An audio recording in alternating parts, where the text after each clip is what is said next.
बरगद के पेड़ वाली घटना को अब कई महीने बीत चुके थे। गांव अब शांत था, लेकिन उस शांति में एक डर छुपा हुआ था, क्योंकि रात होते ही बरगद के पीछे आसपास फिर से कौवे की आवाज़ सुनाई देती थी। काँव काँव। गांव वाले कहते थे कालू अभी भी गांव की रखवाली कर रहा है, लेकिन इस बार कुछ अलग था। कौवों की आवाज़ में चेतावनी कम और गुस्सा ज़्यादा था। एक रात गांव का चौकीदार भीमा मंदिर से लौट रहा था, तभी उसने देखा बरगद के नीचे कोई खड़ा है, पूरा काला कपड़ा पहना, चेहरा छुपा हुआ। भीमा डर गया, कहा कौन है वहाँ?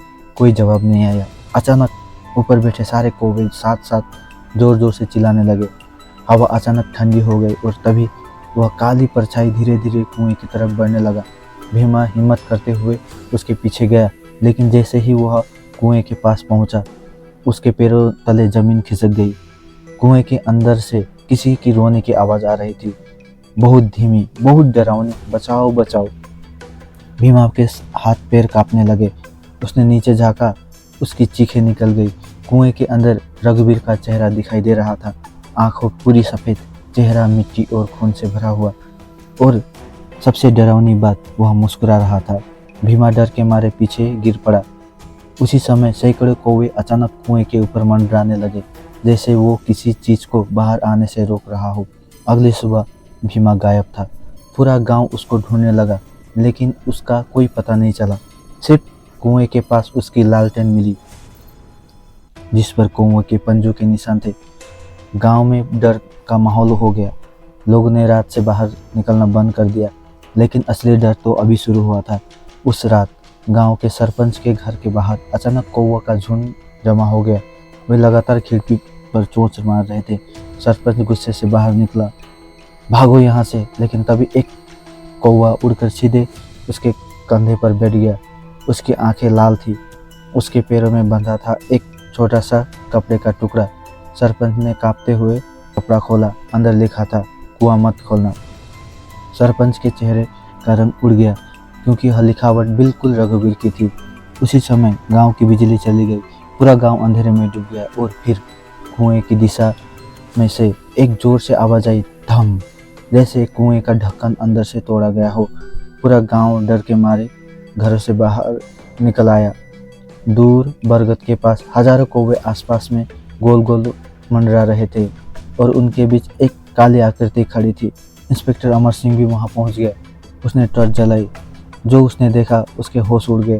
कुएं के पास मिट्टी पर अजीब निशाने बने थे, जैसे कोई भारी चीज घसीटता हुआ बाहर निकला हो, और वह निशान सीधे गांव की तरफ जा रहा था। अचानक एक बच्ची की चीख सुनाई दी, माँ!